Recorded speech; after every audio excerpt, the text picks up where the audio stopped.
नमस्कार. आपल्या सगळ्यांचे महाराष्ट्र सोशल न्यूज चॅनलमध्ये हार्दिक स्वागत. चला वळूयात एका नवीन बातमीकडे. आजची बातमी. धुळे येथे श्री दत्त देवस्थान आणि श्री सद्गुरू सत्संग मंडळातर्फे सामुदायिक प्रसार सेवा उपक्रमाचे आयोजन करण्यात आले आहे. 14 ऑगस्ट रोजी शिरपूर तर 15 आणि 16 ऑगस्ट रोजी धुळ्यात कार्यकर्ते घरोघरी जाऊन वेदविद्या संवर्धन, गुरुवाणी आणि अमृत कलश या ग्रंथसंपदेचा प्रसार करणार आहेत. या वैदिक कार्यात भाविकांनी सहकार्य करावे असे आवाहन प्रसार सेवा समितीतर्फे करण्यात आले आहे. प्रसार कार्य आपण करणार आहोत. घरोघरी जाऊन आपले भक्त पूर्ण महाराष्ट्रातून जवळजवळ 400 भक्त इथे येणार आहेत स्वामीनारायण मंदिरामध्ये. आणि स्वामीनारायण मंदिरातून सकाळी घरोघरी जाऊन आपल्या या प्रसार कार्याची सेवा देणार आहेत. सेवेमध्ये श्री रामकृष्ण क्षीरसागर स्वामी महाराज अहमदनगरला दत्त देवस्थान ट्रस्ट आहे. ह्या ट्रस्टला सद्गुरूंनी वेदविद्येचं कार्य केलेलं आहे. वेदविद्याचं कार्य तिथे जवळजवळ 100 पटू शिक्षण घेत आहेत. त्या शिक्षणार्थ त्या विद्यार्थ्यांकडनं कुठलाही 1 रुपया घेतला जात नाही. आपल्यासारखे भक्त जे काही देणगी किंवा जे काही ज्ञान देतील त्याच्यावर त्यांचा उदरनिर्वाह आणि शिक्षणाची सोय तिथे केली गेलेली.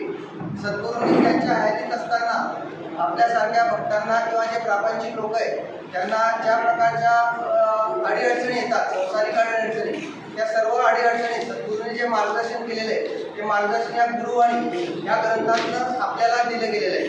जसे काही आपण रोज काही उपास करतो, उपास कसा करावा, आपल्या घरात देवघर असतं, देवघर कसं असावं कसं नसावं, किंवा आपण रोज सकाळी स्नान करतो, आंघोळ करतो, त्याचा अर्थ आपल्याला माहिती ती कशी करावी. म्हणजे सकाळी उठल्यापासून तर रात्री झोपेपर्यंत जे काही आपण दिनचर्या करतो त्या संपूर्ण दिनचर्याची माहिती या ग्रंथांमधनं सद्गुरूंनी आपल्या सगळ्या भक्तांना दिलेली आहे. तर घरोघरी जाऊन या भक्तांना या पद्धतीची माहिती द्यायची, आपल्या धर्माविषयी माहिती सांगायची. अशा प्रकारचं हे धर्मकार्य दिनांक 14, 15 आणि 16 तारखेला धुळे शहरात आणि शिरपूर येथे करण्यात आलेलं आहे. या सर्व भक्तांची व्यवस्था इथे श्रीराम आपल्या स्वामीनारायण मंदिरामध्ये केलेली आहे. जवळजवळ 400 भक्त इथे पूर्ण महाराष्ट्रातून येणार आहेत. या ग्रंथांमध्ये जे शिकण्याचं सांगितले की संपूर्ण आपल्या दिनचर्याची माहिती आपल्याला देण्यात गेलेली आहे. सद्गुरूंनी असे विविध ग्रंथ आयोजित केलेले आहेत. या ग्रंथांची माहिती बरोबर देण्यात येणार आहे. त्यानंतर सद्गुरूंबद्दलचं थोडक्यात सांगतो. सद्गुरूंना वयाच्या 7व्या वर्षी साक्षात्कार झालेला होता. त्यांना देवाची आज्ञा आली की तुम्ही फक्त वेद संवर्धन आणि संरक्षणाचं कार्य करा. कसं करा, काय करा ती कुठलीच आज्ञा आलेली. त्यानंतर सद्गुरूंनी 25 वर्ष तपश्चर्या केली. तपश्चर्या केल्यानंतर त्यांनी वेद कार्य हातात घेतलेले आहे. तर अहमदनगर, अहिल्यानगर येथे सावेडी एरियामध्ये दत्त देवस्थान म्हणून एक ट्रस्ट निर्माण करण्यात आलं. तिथे वेद पाठशाळा सुरू केली गेली.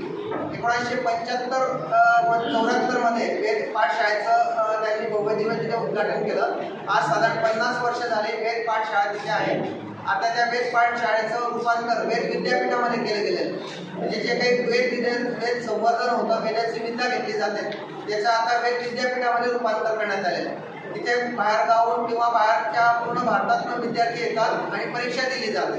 आणि त्या परीक्षेचं सर्टिफिकेट दत्त देवस्थान ट्रस्टकडे त्यांना देण्यात आले. दत्त देवस्थानामध्ये विविध प्रकारचे असे सण साजरे केले जातात. जसे गुरुपौर्णिमा आहे, दत्त पौर्णिमा आहे, गुरुचा उत्साह, अशा वेगवेगळे सण तिथे साजरे केले जातात. सद्गुरूंना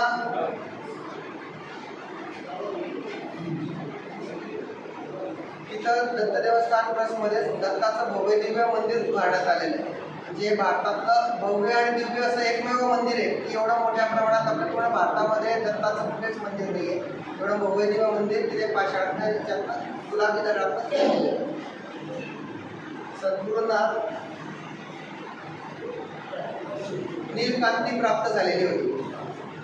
जेव्हा त्यांना ती नीलक्रांती यायची तेव्हा त्यांचं संपूर्ण शरीर निळा रंगानं व्हायचं. म्हणजे रूममध्ये पूर्ण निळा प्रकाश पडायचा. लाईट पांढरा असला तरी संपूर्ण निळा प्रकाश तिथे पडायचा. त्या प्रकारे नीलक्रांती प्राप्त झालेले सद्गुरू आहेत.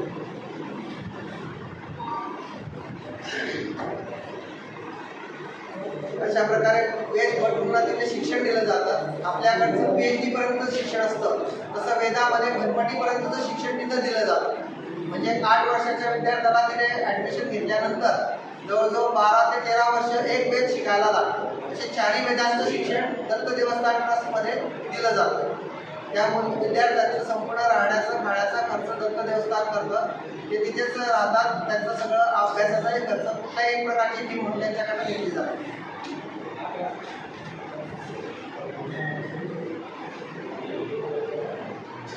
सावेडी एरियापासून जवळजवळ 5 किलोमीटर अंतरावर सद्गुरूंचं स्मृती मंदिर आहे, तपोवन आहे. तिथे जवळजवळ आज 100 गायींचं संवर्धन आणि त्यांचं पालनपोषण केलं जातं.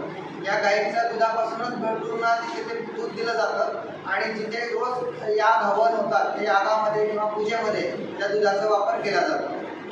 दत्त देवस्थानात रोज विविध प्रकारचे याग केले जातात. जसे गणेश याग आहे, नवचंडिका याग आहे. असे वेगवेगळे रोज वेगवेगळ्या प्रकारचे याग तिथे केले जातात. दत्त देवस्थानामध्ये एक भगवंताची एक खूण आहे, त्याला कल्पवृक्ष म्हटले जातं. या कल्पवृक्षाला एकाच मुळीतून वड, पिंपळ आणि औदुंबर अशी एकाच मुळीतून उत्पन्न झालेले आहे. म्हणजे त्या झाडाची जर एक फांदी आपण बघाल, एक वडाची दिसते, एक पिंपळाची दिसते आणि एक औदुंबराची फांदी दिसते. याला वटवृक्ष असे म्हटले जाते. तिथे आपल्या दर्शनासाठी हे वटवृक्ष अजूनही सावेडी एरियात आहेत. दत्त देवस्थानामध्ये आपले शृंगेरीचे शंकराचार्य असे विविध जे मोठे मोठे आपले धर्मगुरू आहेत त्यांचा तिथे वास असतो. म्हणजे जेव्हा जेव्हा आपल्या अहमदनगरला, अहिल्यानगरला येतात तेव्हा दत्त देवस्थानामध्ये त्यांचं निवास होतो.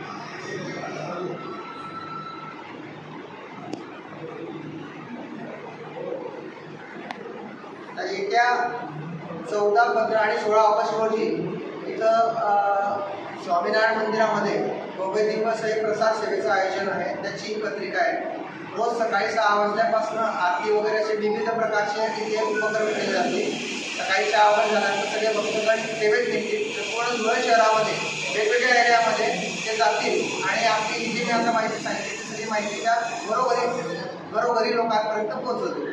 जसे गुरुवाणीचे ग्रंथ आहेत, काही रामकृष्ण उवाच ग्रंथ आहे, असे सद्गुरूंचे विविध ग्रंथ त्यांनी निर्माण केलेले आहेत. या ग्रंथांची माहिती ते दिली जाते आणि तिथे ते सेल पण केले जाते आणि याच्यातून जो काही पैसा उभारला जाईल तो संपूर्ण दत्त देवस्थान ट्रस्टला दिला जाईल. म्हणजे त्या दत्त देवस्थान ट्रस्टला आपल्याकडे एक प्रकारे दान म्हटलं जातं. ते दान आपण सत्पात्री दान ते करणार. बातमी आवडल्यास चॅनलला लाईक व सबस्क्राईब करा व दररोज अशा नवनवीन बातम्या पाहण्यासाठी चॅनलला फॉलो करा. धन्यवाद.